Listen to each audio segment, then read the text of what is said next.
Hello everyone, this is Crota giving you a shoutcast between oGsMC and Mouse Morrow here on Metalopolis. This is game 1 from Dreamhack. Hopefully I did label these videos correctly. We have Morrow spawning as the blue Zerg on the north side of the map at the 12 o'clock position, and this is the TSL Dreamhack version of Metalopolis, but I'm not 100% sure what the differences are. Meanwhile, we have oGsMC spawning as the red Protoss player at the 6 o'clock position. This is going to be complete cross spawns here on Metalopolis, and I am looking forward to this series. I believe it is a best of 3 series. Hopefully I am not mistaken, as we already now have a probe making its way out in order to do some scouting. Based upon the scouting direction on oGs's Protoss probe, I am assuming that you cannot spawn in the ally position. That is the reason why this probe, instead of heading across this rather short gap here, gonna come along this side over here, and now both players will pretty much know where the other player is.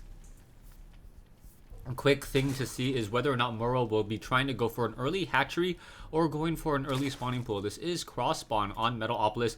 It does favor Morrow just a little bit, because of the easy way to establish your natural expansion and also this high ground location here. It does not look like a drone will be coming out, as we already have an extractor coming into play. So Morrow opting to go for an early spawning pool. There it is. And now MC does see that the spawning pool is down with that extractor already, meaning that metabolic boosted lings will be coming very, very quickly. Now, a number of options now for MC. MC, I do not believe will be trying to go for an fast expansion of his own until a little bit later. Most likely we will be seeing that cybernetics core here, and then having a zealot sit right there, being able to fend off of a large number of units. The second pylon already be warped in by MC, and both players going to just pretty much play a standard macro game. It appears no cheese of any sort, no double gas build already, as that cybernetics core should be coming in. There it is. A zealot has yet to be trained yet, and that is a little bit surprising, as he does definitely has enough food or enough minerals for it. No, opting to go for a second assimilator instead. Back over here, the probe is still wandering around on the low ground, trying to see a hatchery has been placed down. Nothing of the sort just quite yet, as the probe still wandering around on the inside. You can see no gas being extracted from that extractor at this stage. So it looks like it's just going to be a lot of Zerglings and a queen. The one drone now making its way down to the low ground. There is already going to be some probes, or sorry, some Zerglings trying to damage that probe already, and that probe needs to get the heck out of there, as that hatchery now being placed down. A drone now mineral pathing straight through the mineral line and getting as much critical information as he needs. He does see that there is double gas at this time. Both assimilators have 3 harvesters, so this could mean a lot of Phoenix play or a lot of Void Ray play. We'll see what exactly comes about this, as this one probe now trying to run away, trying to return home. Will it be able to return home is the key question. The Zerglings should be able to pass each other, getting more damage, but I think it is close enough home to actually get back up that ramp without getting destroyed. Oh no, for some reason double backing around, and that is not what that probe wants to be doing. For some reason now just moving back off over here, it looks like that probe is going to get destroyed in just a moment. Already down to 3 points, waiting for that last hit. There you go. We are getting one dead drone over here, so the sentry was able to snipe it down, as we are now going into 2 additional gateways and a low ground pylon. I am curious as to what MC is going for. It looks like he's going for a lot of sentries, and these sentries will allow him to free up a lot more minerals and perhaps expand in just a moment. Sentries are very powerful in the early portion of the game, able to block off many of those Zerglings from getting any decent surrounds on zealots. And also with a decent range attack, and able to fight in a very decent pocket and get that damage dealt. I believe this probe will be setting up a nexus in just a moment. Oh, there you go. Now setting up that nexus, as the hatchery over here has already been completed. We are also getting into that roach warren now. So Morrow getting a decent amount of gas, and as this roach warren comes online, he may get a lot of roaches very, very easily. You can see that larva was saved up for a moment, but it doesn't look like it's being saved up any longer. there is enough queens to spawn larva off. Once again, Morrow slipping just a little bit in terms of his spawn larva ability, and now we are going to be getting spine crawlers on the front door to be able to fend off what would be a very decent press. We are going to have a lot of sentries now expanding into a Stargate, so that Stargate now, perhaps either for Phoenix play or for Void Ray play, both are very viable options. Void Ray is able to shut down those overlords very easily. The Phoenix is giving a lot of map presence and able to shut down the overlords, as well as there are still a lot of sentries. So oGsMC playing back the traditional Protoss style, getting those early sentries, getting a lot of energy on those sentries, and then after all those sentries and zealots have been dumped out, he will then be able to get a lot of stalkers up and using a lot of sentry force field, be able to protect against those roaches and those zerglings, and more important, banelings, as banelings get a lot of splash damage on sentries and zealots when one detonates or one dies near that Protoss ball. We are going into, 3 extractor play now, so Morrow does have a number of options, and we'll see what he's really going to be going for. There is Void Rays now being added to the army, so MC, and with a very decent combination of units, may be able to get a lot of damage out very, very early. Stalker should be warping along here as soon as the gateway cooldown is completed. Not quite sure why he's not adding to that army, as he's just adding more Phoenixes and Void Rays. The Void Ray now looking for a fresh target, going to continue to move around, trying to make sure to not reveal himself anywhere, as there are also a lot of queens. So with 3 queens out in play, I'm not sure if the Void Ray is going to be able to necessarily deal as much damage as he's really hoping for. There is one Phoenix now being moved around the map. It looks like it's trying to hunt its target now, going to find one exposed overlord here and now perhaps shut it down. It is not an hallucination, going to be able to deal some damage there. And now, finding a group of overlords here, and MC is just going to be able to sit here and get a lot of kills on multiple overlords, and that is going to be a problem for Morrow, as there's nothing that he can really do with those overlords except for try to move them away. We are getting a queen over here, and now that Void Ray was able to deal some damage. No, not really any at all, as that queen now tries to return home. There are going to be double Phoenixes, so perhaps a Phoenix picking up and graviton beaming a queen will be able to disable it long enough for the Void Ray to snipe it down. So that is going to be a bit of an issue. Morrow doesn't want to move over with his queens just quite yet. It would hamper his production. The hatchery looks like it will get sniped down. No, the queen now making its way over. 2 queens making its way over as well. And you can see how much damage this hatchery is taken.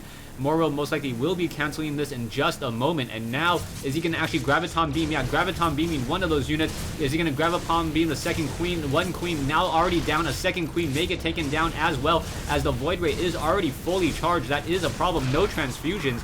And Morrow losing all 3 of his queens.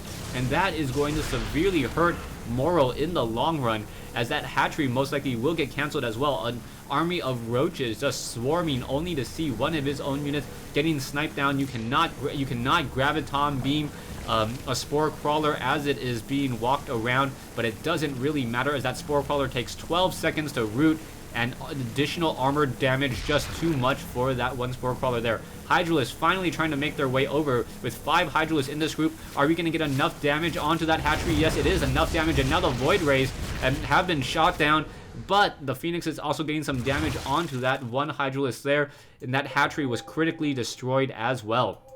MC now ahead in terms of the expansion, as this Nexus is already up already up and being warped into play, as opposed to this hatchery over here. So the Phoenix is doing a great job so far, as we are now teching and transitioning into robotic space. So this is very classic 3 months ago, that's kind of funny to say, 3 to 4 months ago style of Protoss. Just get an early Void Ray, early Phoenixes, and force your opponent to invest into Hydralisks. As soon as they invest in the Hydralisks, get some Colossi, and because your sentries have been in the battle or in the field for so long, those sentries have so much energy for force fields, it's not even funny. The Phoenixes still have plenty of map presence now across the map, able to keep track of his opponent anytime he wants. and able to see when any army units are going to be coming in. You can see Zerglings still scouting across the map now, as we now have Morrow trying to establish an expansion at the 9 o'clock position, trying to fight back and get back into this game. You can still see a large number of Overlords sitting off over here, a group of Phoenixes just owning the air. The Overlords do have that movement speed upgrade, but it doesn't really matter as Phoenixes still move more than twice as fast. I think almost 3 times as fast as a group here. And now we see Morrow. I'm not sure if Morrow is faking a drop of any sort, but that is a lot of Phoenixes trying to deal damage. And we also see Roaches and Hydras coming in. Down goes one, down goes another. The Ventral Sacs is not being upgraded or has not been upgraded, and now the Phoenix is just trying to get as much damage as possible. There are some gateways over here with 1 photon cannon, but that is not going to be able to fend off Morrow's attack. We are already seeing 1 photon cannon. It is going to be powered. We also have the tunneling claws, and perhaps those units will be able to just try to get as much damage here. We are getting one observer in the air, and now in come those force fields. Force fields now up, and those Roaches are going to try to burrow, but they are going to be easily revealed as the Phoenixes and Graviton beam some of those Hydralisks, and the Roaches just getting destroyed once again. However, the Hydralisk finally making short work of some of the other Phoenixes that are in the air, but it doesn't really matter as the Zealots now charging in. More force fields coming in. The no Colossus that I can see in order to try to break it down over here. No hallucination, so the Colossi was taken down earlier. We are getting the extended thermal lance range. More Zealots warping in as the units are now trying to push for a counterattack. Stalkers and Zealots pushing through. A lot of damage to be had. Stalkers do not have blink, but they'd still move much more quickly than those Overlords. Overlords just getting shot out of the sky so far, as the Zealots now trying to chase after some of those Roaches. Zealots do not have that and Zealot leg upgrade, so also taking a fair amount of damage, as well as Morrow just suffering heavy losses in this battle. 5,300 compared to 2,750 so far in losses. Army-wise, this is almost a 7,000 mineral or 7,000 resource army compared to a 3,000 at this stage. A Phoenix is nearby, ready to intercept and destroy this one Phoenix over here. The Phoenix was able to spot this hatchery though, as the main army is now on the move, and oGsMC just doing a lot of damage, cleaning up this particular battle. He wants to wait for the creep to recede, and that is going to buy precious time for Morrow to get enough units, not get supply locked, and get back into this game. However, 1 pylon now moving the home field advantage over a little bit by MC. He will be able to warp in units here as the Roaches and Hydralisks are looking for a time to push and put pressure. Overlord will spot out the 3 o'clock expansion location in just a second, as now Zealots warping in onto the high ground. I like this play.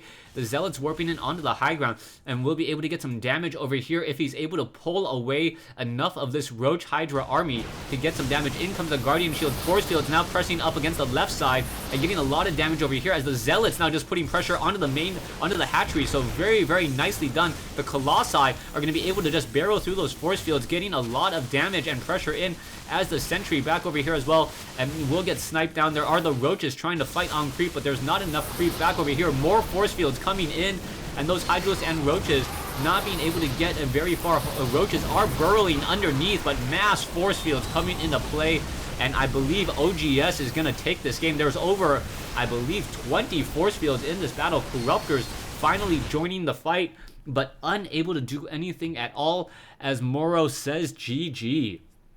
So Morrow losing game 1 here on Metalopolis, a map that a lot of people think is favored by Zerg, but oGsMC just played a very cold, consistent style of Protoss, something reminiscent back to, I'm trying to remember my time, back to like November of last year, just being very cold, calculating, going into Void Ray Phoenix, after getting those Void Ray Phoenixes, making sure that he isn't going to suffer to mass Mutalisk play, getting enough Colossi to really deal with those Hydralisks and Roaches, and on top of that, having enough Sentries out early on to get mass force fields, and that was just what won him the game there.